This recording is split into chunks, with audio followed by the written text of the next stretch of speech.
a gluten-free diet, and whenever I'm thinking about going to a new restaurant, I often go to the restaurant's website because I want to check out their menu, because I want to know, will their menu work for someone like me? Your ideal customers are going to have these questions because someone like me often refers to an identity that they hold. And people with underrepresented and underserved identities will often wonder how their identity will impact the degree of success that they might achieve with your brand. And if their identity will impact whether or not they feel like they belong with you. And it's up to you to ensure that your brand sends the right signals with your content. You got to make sure that you are communicating you belong here to all the people that you want to serve. And a simple and often overlooked way to do that is with an inclusive SEO strategy. In this video, I'm going to walk you through some simple SEO strategies that you can implement to help you draw in a more diverse customer base. Before we do that, let's talk about how to communicate you belong here to the people that you want to serve. When you know the why behind the questions that consumers have, it's easier to create SEO-based content that gets to the heart of what they need to learn about you. I recommend focusing your efforts on delivering experiences that make it easy for your customers that you want to serve to feel like these 3 key statements are true for your brand. The first one is, this brand sees me and my identity. The second one is, people like me have achieved success here. And the third one is, the customer experience for people like me has been considered. Let's dive into how you can deliver on each of these ideals. All right, first up, this brand sees me and my identity. No one wants to feel invisible, but unfortunately, people from underrepresented and underserved communities often feel this way because brands put so much of their attention on people who are considered to be quote unquote part of the mainstream. That's why people who have identities that are often ignored are thrilled when a brand actually does take the time to see them. I keynoted a conference a couple of years ago, and afterward, I saw some social media comments from attendees who had referenced how the speaker lineup at the conference made them feel. Here's one example where the attendee felt seen because she liked seeing women of color like her represented by conference speakers. And in another example, the attendee felt invisible because she didn't see any speakers in her age group. In the representation and marketing study that I conducted back in 2021, 63% of people over 50 said that it was important to them to see people in their age group accurately represented in the brands that they engage with and buy from. Overall, from the 1,000 people who responded to that survey, age was the second most important dimension of diversity that people wanted to see represented from the brands that they are engaging with and buying from. You can make more of the people that you want to serve feel seen by creating content that acknowledges the many ways in which the people that you're serving feel different and doing it in an authentic way. Okay, so the second question that you have to deliver on with your content is that people like me have achieved success here. Now, the people that you want to serve are coming to you because they want you to help them solve a problem.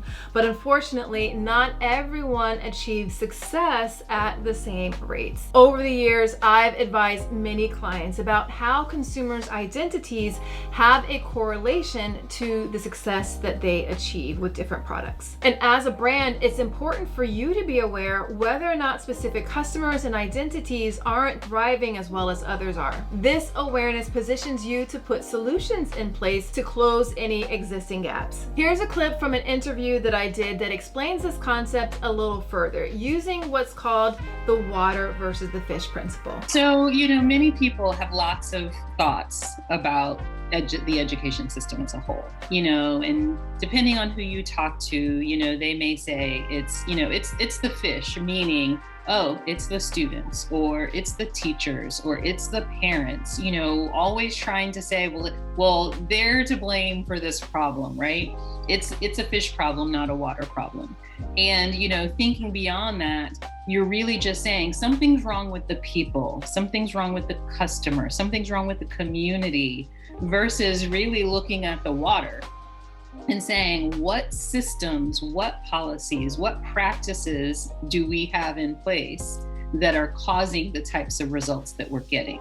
So it's not the fish, it's the water. And we've got to make sure that the water is right. And again, when we think about fish and water, some fish need, salt water, some need fresh water, some need warm water, some need cold water. You've got to focus on the water, not the fish. We can't blame the fish for problems with the water. In the 2021 State of Representation and Marketing Report, 52% of consumers said testimonials was the area that was most important to them when it came to representation from the brands that they were considering buying from. Showcase people from underrepresented and underserved communities, specifically from the communities that you want to serve, achieving success with your brand. Doing so will give people who also share those identities the confidence that they can achieve success with your brand as well. All right, so the third question in customers' minds that you need to answer quickly is, has the customer experience for people like me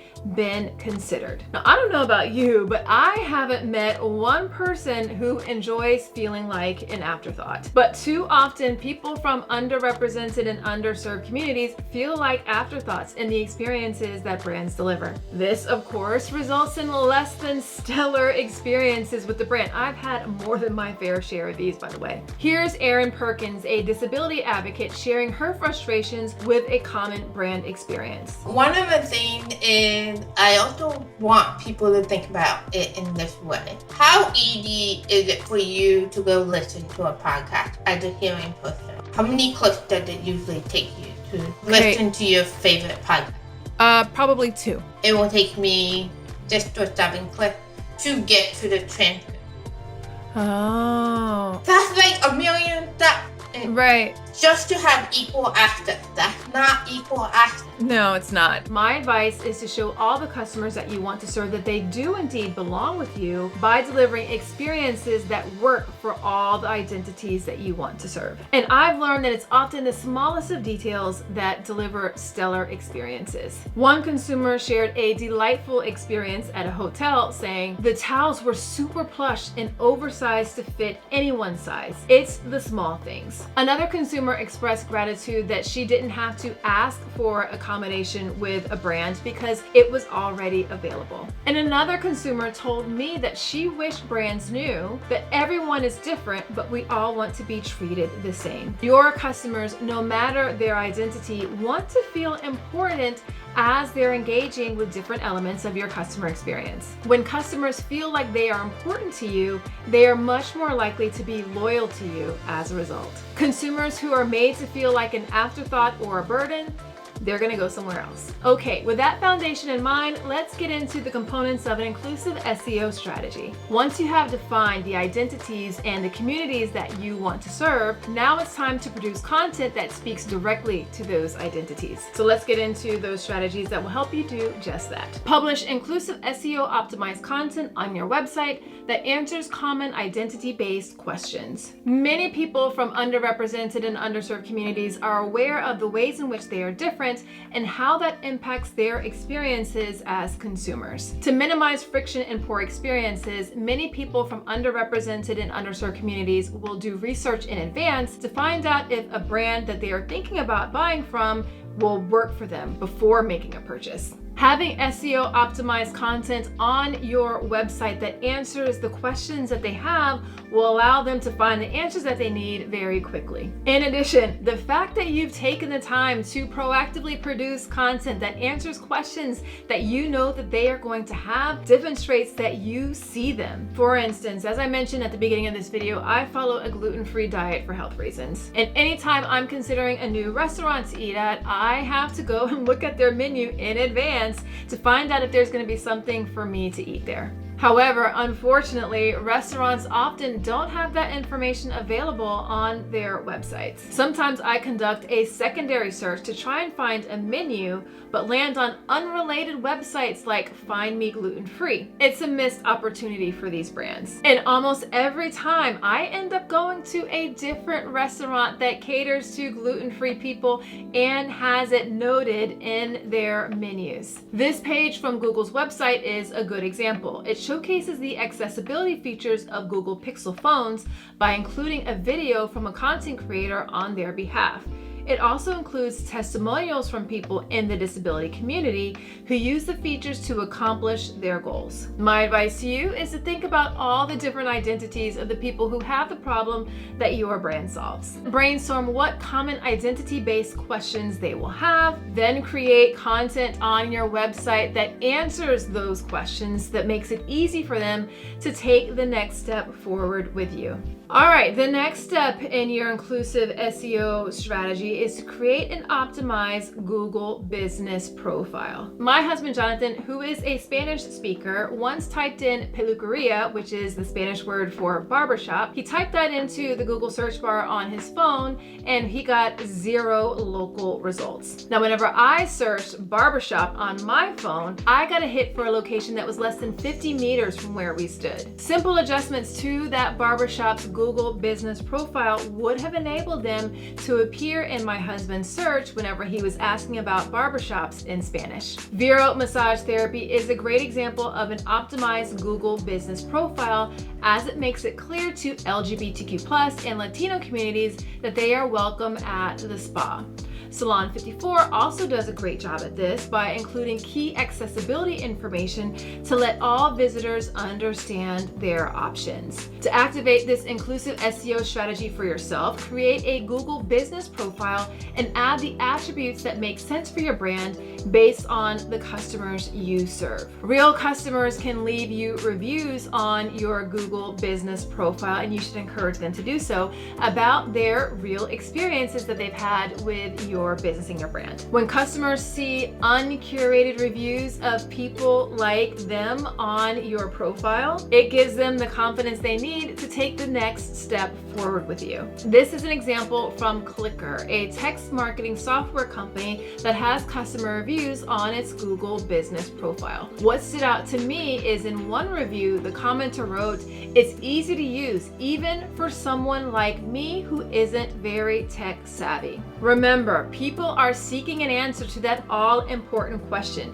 Will this work for someone like me? And reviews are a great way for people to get that question answered. All right, the third component of your inclusive SEO strategy is to communicate your brand's values and how you live those values over time. One research study showed that 81% of consumers want to buy from and engage with brands who share their values. That means the people that you want to serve want to know what your brand values are and how you are practicing them on a daily basis. This could be sharing content about your journey towards inclusivity, specifically in your marketing. It could be about how you are building relationships with and supporting different communities. Now let's look at some examples to give you some inspiration. Mind Body Green is a great example of doing this successfully, especially with their blog post highlighting why they removed the word infertility from their website. Sephora also does this by highlighting their progress towards their diversity goals. The Home Depot also communicates its lived values with content,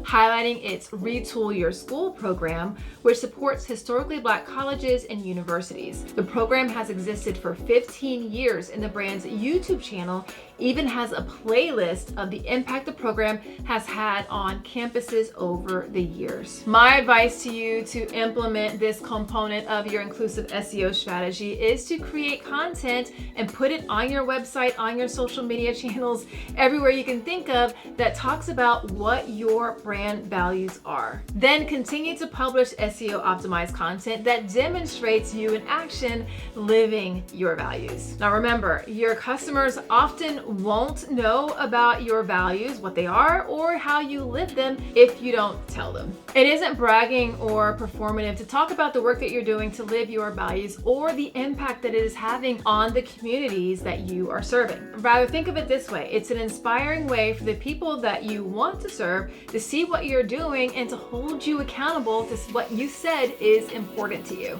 Besides, the more consumers are able to see your commitment to communities and causes that are important to them, the more they will be drawn to you and your brand. Remember, small tweaks can make your SEO strategy more inclusive, and that in turn will draw more customers to you. And any effective strategy, including improving one for SEO has to start with understanding the people that you want to serve. Acknowledge the diverse identities of the customers that you want to serve. Then work to deliver experiences through your content that satisfies the different questions that people with those identities have, so they can move forward with your brand. All right, I want to hear from you. Tell me about the different questions that you have for different brands as you are considering if whether or not this brand is going to work for people like you. Let me know in the comments below, and let's learn and discover together. Until next time, remember, everyone deserves to have a place where they belong.